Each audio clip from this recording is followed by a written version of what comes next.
What's going on, guys? Welcome to Everything Always. My name's Michael Remen, aka Allfires. Now, hopefully you've had a chance to see Ant-Man and the Wasp Quantumania yet. If you haven't, go and see the film this weekend, come back and see us. We'll still be here, but major spoiler warning is we're going to be breaking down both post-credit scenes, what happened during them, how they tie to the film, but more importantly, how they are major setup for Kang Dynasty and Avengers Secret Wars. There are a ton of variants of Kang introduced during the end of these post-credit scenes, 4 of which are more important than the others, but as we see, really, it's Kang's all the way down. We're going to break them down in full. I'm going to explain the Easter eggs, the versions we're seeing here, and what this all means for the future of the Multiverse Saga. But first, if you could grab the subscribe button. We do daily Marvel content at the channel, and that's all we do. Everything from official Easter egg breakdowns, trailers, and reviews, to occasional industry insider reports and everything in between. So if that sort of thing's for you, hit the subscribe button, leave a comment on this video. That will automatically enter you to win our ongoing PS5 giveaway, which in fact, we'll be announcing a brand new PS5 winner at the end of this video. So if you want to be entered to win for the next one, again, all you got to do, hit that sub button, leave a comment, stick around to the end of the video. We get into all the giveaway stuff again there. Okay, so the first post-credit scene shows us 3 more versions of Kang we've yet to be introduced to before it ramps into what looks like tens of thousands of versions of Kang. The first person to speak is the Rama version and says, "Are you sure he's dead?" A different version replies, "I wouldn't have called you if he wasn't." And that version is supposedly the Scarlet Centurion, although his armor is purple like the rest of them, and usually in the comics, Scarlet Centurion's armor has been scarlet, also heavily implies the existence of Dr. Doom. I'm not quite sold that that's whose version that is.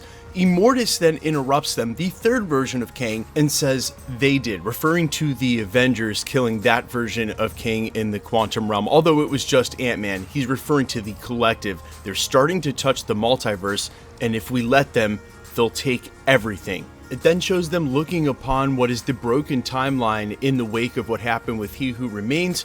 Immortus then says, "Let us stop wasting time. We're late." The Scarlet Centurion version, who we'll still just keep assuming that's who that is, says, "How many of us did you call?" And Immortus says, "All of us." It then shows us a whole coliseum of Kangs numbering in what looks like the tens of thousands, some of them teleporting in with the same exact device that we see Reed Richards of the 838 Illuminati use when he enters that scene. Now, this shot right here in the post-credit scene is seemingly taken directly from the comics Avengers number 267 in 1963, which was the first appearance of the Council of Kangs. Then several issues later, in 292, we would meet the full Council of Kangs. Now, we actually know why the Council of Kangs exists, what its purpose is, and we're going to talk about that in just a second, because believe it or not, it revolves around a version of Kang. But the 3 that we're introduced to also have ties to what's coming in the future. First of all, the Rama version is a future version of Nathaniel Richards, who decides he's bored and wants to go back in time and rule over Egypt. There was already a confirmed Easter egg for him in the first season of Moon Knight, and he's even crossed over with Khonshu in this comic book storyline. There was also an Easter egg for him in Loki season 1 when we see a Sphinx with the nose. That's what he used to travel back in time. Yep, you can't make this stuff up. Comics are silly. He's also infatuated with the Fantastic Four. I think they introduce him here as we may see him as the villain in the future for the Fantastic Four film. The Scarlet Centurion's version is one that meets up with Dr. Doom, inspiring his armor. Again, I'm not 100% sure that that's the version we're seeing, but he is a notable version and could have ties to the introduction of Dr. Doom down the road. And the third version, Immortus, is the one that could be the reason this is all going on in the first place. Now, if you watched my videos leading up to Ant-Man, I wrongly assumed that the version we were being introduced to during Quantumania was Kang Prime, as I called him, and there is a Kang Prime in the comics. He wants to go on to be Immortus, and in order to do that, he needs to defeat all the other versions of Kang. So ultimately, this Council of Kangs was really just Kang Prime's idea to get all of the other versions of Kang in one place in order to eliminate them, and eventually he does so using Alioth. Immortus has even ended up on the side of the Avengers in the past, or certain versions of Kang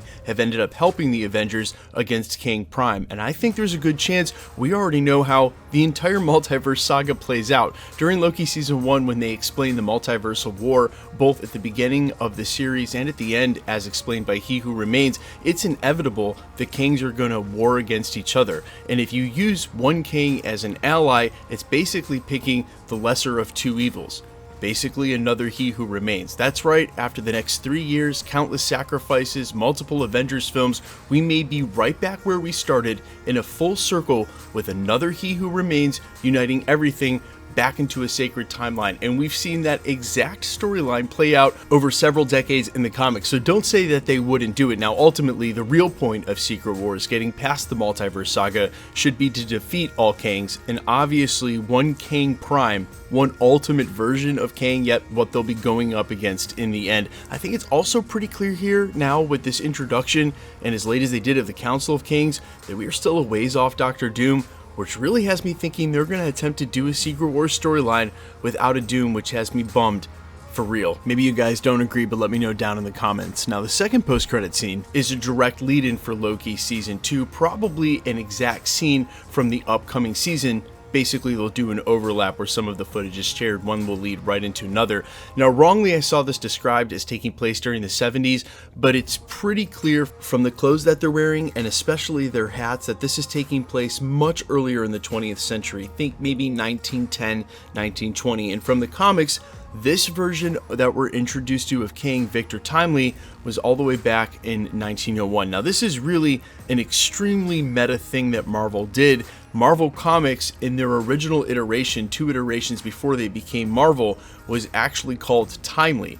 So Victor Timely is a reference to that and their origins being one of the origins of Kang in an original storyline where he's obviously inventing all this technology way ahead of its time, even creating robot versions of himself, and we see him here in this post-credit scene with Loki looking terrified sitting next to Mobius as they watch Victor Timely on stage introduce one of his inventions. Now, the reason this is important, other than a major setup for Loki Season 2, and also what I think is setting up the rest of the Multiverse Saga to feature Kangs as the villains. That's why I think Fantastic Four may be going up against Rama, and other films may feature different versions as well, is that Victor Timely is in fact the Kang Prime I was referring to earlier, at least in major parts of the storyline in the comics, the one Kang Prime. So not only are we introduced to the Council of Kangs, these thousands of versions, which is astonishing, showing us that the multiverse is in the thousands, way past just the 838 implied by the Baxter Foundation during Multiverse of Madness,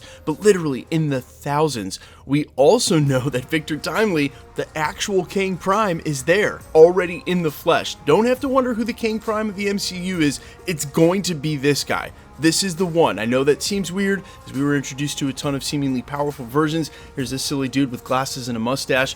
That's the Kang Prime? Yep, that's the Kang Prime, or at least I'm calling it now until something changes. And look, ultimately guys, Marvel Studios has never played it directly like the comics, and shoot, if they're going to do Secret Wars without Doctor Doom, they are definitely changing things. We've even heard rumors that Kang may be a version of the Beyonder, which would be totally different from the comics. But you guys let me know all your thoughts down below. First and foremost, how'd you like the movie? I know the initial reviews were not good, but I absolutely loved it. I thought it was great. I give it an 8 out of 10. It's one of my favorite Marvel films of recent times, but you guys let me know what you think down in the comments. Also, were you prepared for this post-credit scene? I actually couldn't believe it. It was pretty astonishing to me. It also makes me feel like, how are we ever going to beat this guy?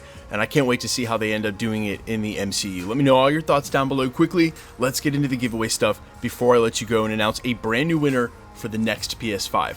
Okay, so quick reminder before we announce this winner, if you want to be entered to win for our next one, which will coincide with the release of Guardians of the Galaxy in just a couple of months, or for any of the other giveaways we do here on the channel, all the same rules will always apply. All you got to do is hit the subscribe button and be a subscriber, leave a comment on this video, and because it's truly random, the more videos you comment on, the better chance you have of winning.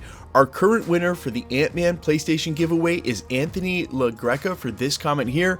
I hope Keanu gets Ghost Rider. Thank you so much for your support at the channel. Either email me on my business email, it's under the About section on the channel, or DM me on Instagram at IamFires. Either way, I'll go ahead and get you verified and get the PlayStation right out to you guys, and it's that simple. Again, all you got to do, be a subscriber, leave a comment on this video. The best way to keep up with the content has always been to hit the notification bell with all notifications turned on, and as always, if you liked today's video, I'd appreciate it if you'd hit the like button. My name is Michael Roman. You can find me in a couple of places, Instagram and Twitter at IamFires. You can also find me on Spotify, YouTube, Amazon, Apple, iTunes, with original music under the name All Fires. And while I sincerely appreciate you checking my music out, thanks for checking this channel out. Stick around. We'll be posting again real soon.